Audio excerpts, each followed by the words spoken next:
They had the looks, the talent, the fan base. Some even had viral moments that could have launched an empire. But somewhere between red carpets and casting calls, Hollywood quietly hit pause. This episode of Rainbow Spotlight dives into 5 gay men who had everything going for them except the industry's long-term support. From fashion's golden boy to Emmy-winning actors and queer icons in their prime, these men should have headlined movies, led franchises, or at least stayed in the spotlight. Instead, they were sidelined, typecast, or simply forgotten. Top 3 will absolutely leave you frustrated. And top 5? You'll wonder why he's not everywhere by now. Drop your pick for most underrated gay star, and let us know where you're watching from. Let's talk talent. Let's talk justice.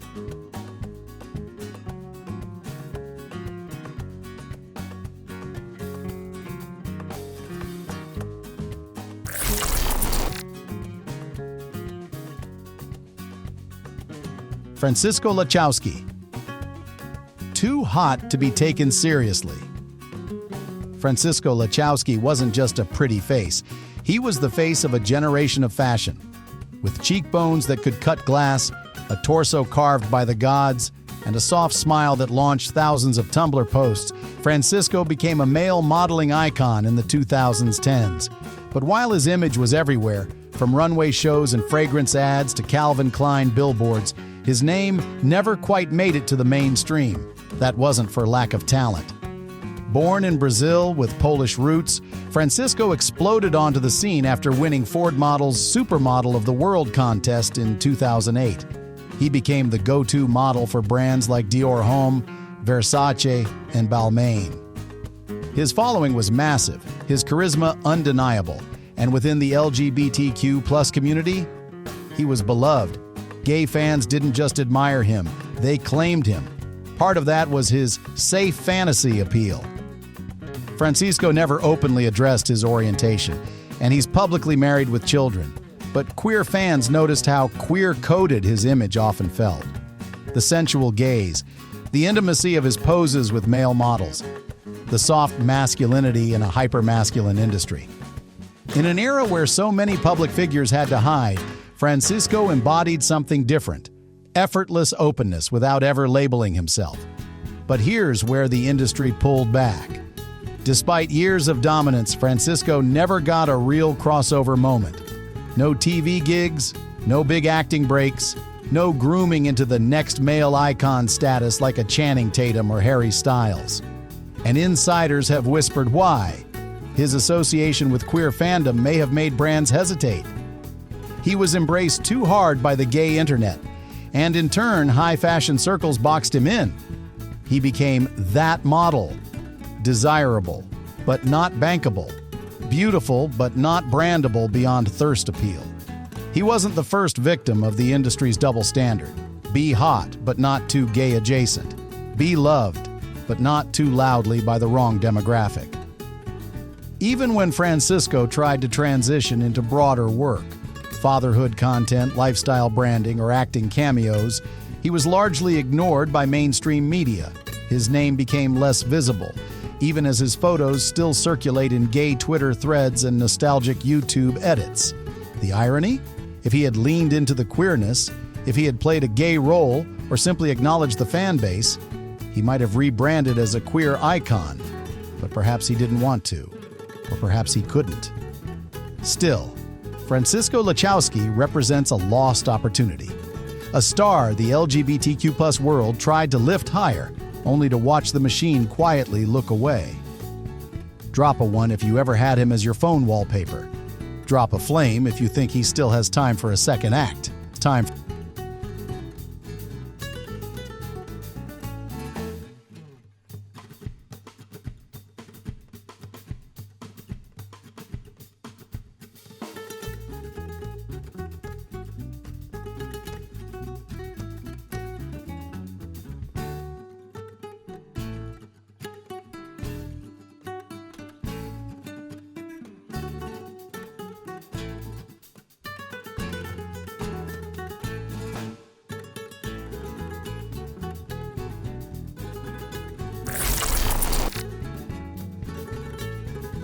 Cheyenne Jackson.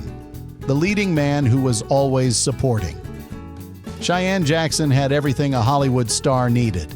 A commanding presence, classic matinee idol looks, a Broadway voice that could rattle ceilings, and charisma that lit up every screen he appeared on. But somehow, despite all the ingredients of a mainstream A-lister, Jackson's trajectory never quite took off. And many believe it has everything to do with what he refused to hide, his sexuality. Early in his career, Cheyenne kept things quiet. As an up-and-coming actor in the early 2000s, he was told what many gay actors still hear behind closed doors. Don't come out. Not yet. Maybe not ever. But Jackson chose differently. By 2010, he was publicly out, unapologetically gay, and in a committed relationship. For queer fans, he became a powerful example of integrity over image. Hollywood, however, wasn't so kind. Despite strong performances in Broadway hits like Xanadu and All Shook Up, and TV appearances on Glee, 30 Rock, and later American Horror Story, Cheyenne was consistently cast in side roles, often the charming gay best friend, the flirtatious neighbor, or the brief love interest. Rarely the lead, rarely the center. This is where the quiet scandal lies. While many straight actors played gay roles and received awards, press, and praise, openly gay actors like Cheyenne were seen as too gay to lead mainstream love stories, even if they were objectively more talented and more qualified than their closeted or straight peers. He was never closeted enough to make execs feel safe, and once he was out, they kept him in a particular box. Yet Jackson never stopped working. He built a solid television and theater resume, headlined indie gay films like Hello Again and Mutual Friends, and even released music. But the blockbuster moment, the breakthrough lead in a romantic comedy, a major franchise role, or the face of a Netflix series never came. And it's not because he wasn't ready, it's because the system wasn't. Cheyenne has spoken candidly about the subtle discrimination he faced, interviews where he was asked to tone it down, roles he never got a call back for, the feeling of being tolerated but never fully embraced. It's a soft censorship that many openly gay actors know too well. And yet, through it all, Cheyenne has remained visible, joyful, and deeply proud. He shares his life with husband Jason Landau and their children, speaks out on sobriety and mental health, and continues to perform, always on his own terms. If anything, Cheyenne Jackson deserved the kind of career trajectory that straight actors with half his skill were handed overnight. He deserved better scripts, better chances, and bigger stages. Drop a 2 if you think he should have been a rom-com king by now. Drop a heart if his honesty inspired you, then and now.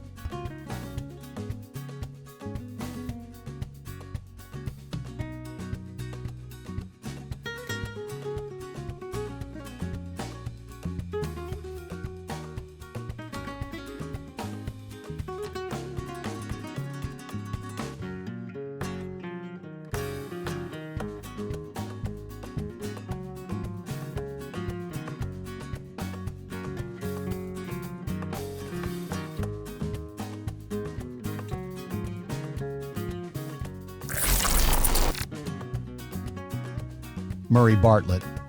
Too real? Too raw? Too late? Murray Bartlett didn't arrive in Hollywood with a bang. He crept in quietly, delivering nuanced, deeply human performances that often flew under the radar. Born in Australia, Bartlett built a steady career through the 2000s in shows like Sex and the City, where he played Carrie Bradshaw's brief but memorable gay best friend. But for years, he was one of those that guy actors. Recognizable, always solid, but rarely in the spotlight.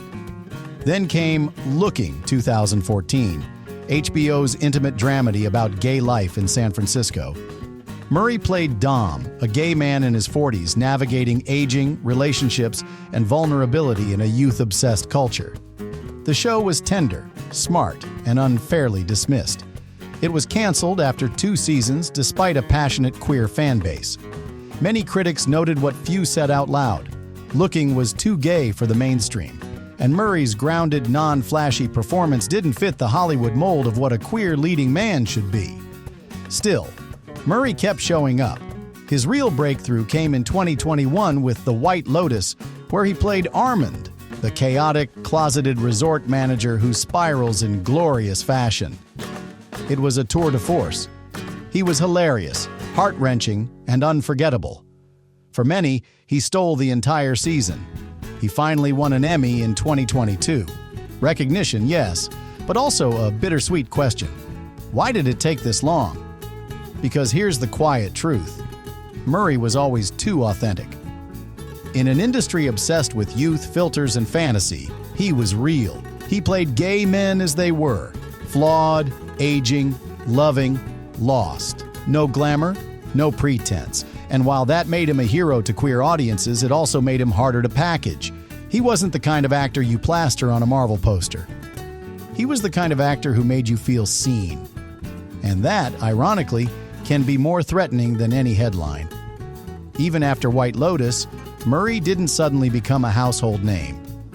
He landed roles in Welcome to Chippendales and The Last of Us, yes, but still isn't offered the kind of lead roles that a straight actor with an Emmy would be swimming in. He's respected, but not elevated, admired, but not centered. It's as if Hollywood says, "Thanks for the rawness. We'll call you when we want another supporting character with depth." And that's the scandal. Murray Bartlett's honesty, emotional bravery, and refusal to be anyone but himself may have cost him the kind of career he deserved from the start. But for queer audiences, he's more than a what could have been. He's a reminder of how beautiful, messy, and powerful gay storytelling can be. Drop a 3 if his scenes in The White Lotus still live rent-free in your head. Drop a TV if you think we need more leads like Murray.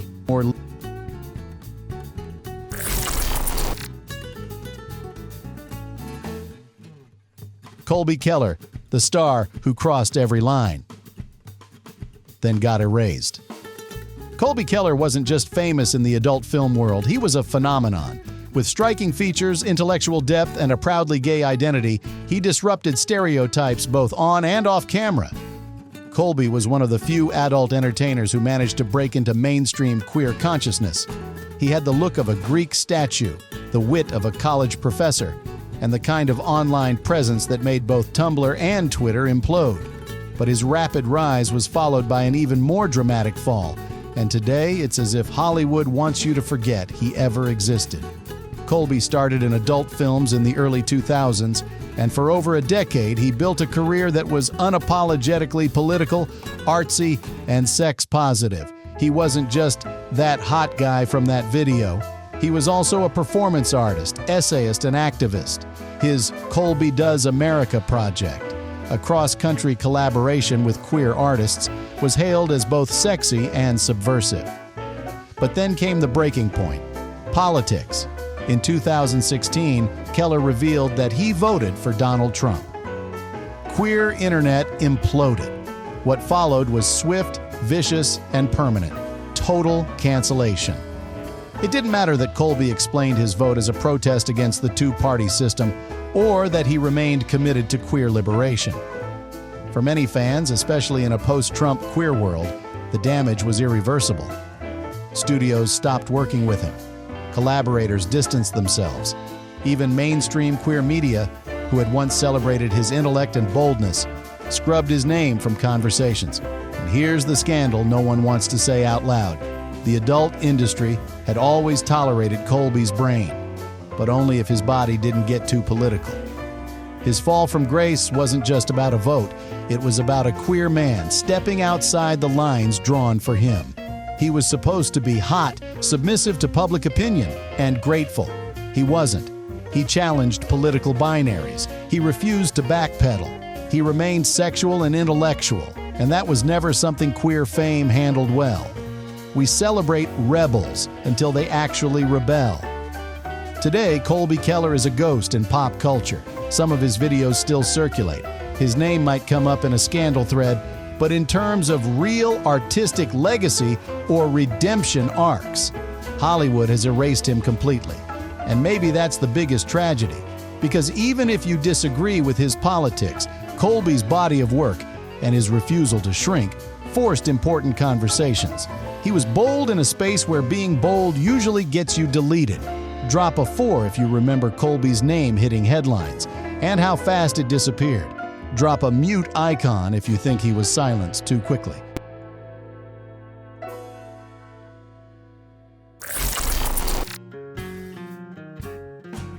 Russell Tovey. When masculinity becomes a cage. Russell Tovey has one of those faces you don't forget. Handsome, boyish, but rough around the edges. His charm is understated. His performances, whether in Looking, Years and Years, or Being Human, are always grounded and believable. But despite being openly gay and critically respected, Tovey has never quite broken through as a true leading man in Hollywood. Why? The answer might lie not in what he is, but in how he was expected to be. Tovi came out early in his career and built a reputation on playing masculine gay characters, guys who didn't fit into stereotypes, who didn't act gay in the way pop culture had long caricatured. And for many viewers, especially queer men who had felt alienated by mainstream portrayals, he was a breath of fresh air. But then came the controversy. In 2015, Tovi gave an interview where he credited his father's refusal to let him attend theater school for helping him become more of a man. He said it kept him from becoming effeminate, and the internet exploded. Many fans, and especially members of the queer community, called the comments tone-deaf, internalized, even damaging. And just like that, the actor once praised for breaking the mold was now accused of reinforcing it. Tovi apologized, saying his words were misunderstood and poorly phrased. But the damage had been done. The same community that once lifted him up now kept him at arm's length. To this day, some still view him as the problematic masculine gay, the one who wanted to pass as straight. The scandal didn't sink his career outright, but it quietly dimmed the spotlight. Tovi went from lead potential to ensemble player, from Emmy buzz to quietly excellent performances that were politely overlooked. Hollywood likes its gay men one of two ways: palatable or provocative. Tovi was neither.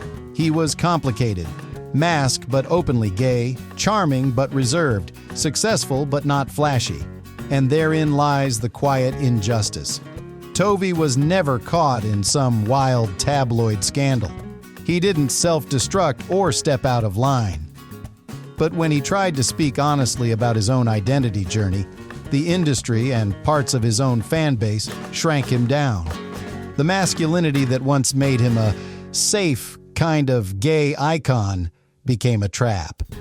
He didn't conform to the celebration of queerness through flamboyance, nor did he pretend to be straight. He lived in the gray, and that's a space pop culture still struggles to honor. Despite everything, Russell Tovey continues to act, produce, and speak up for mental health and queer representation. But it's hard not to wonder what his career could have looked like if he hadn't been punished for being a version of gay that didn't fit every expectation. Drop a 5 if you still think Tovi deserves a leading role in a queer drama that finally gets it right.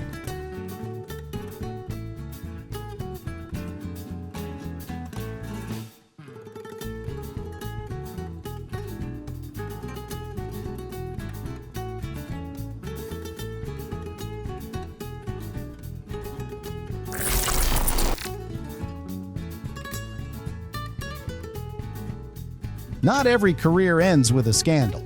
Sometimes it just fades. Quietly. Unfairly.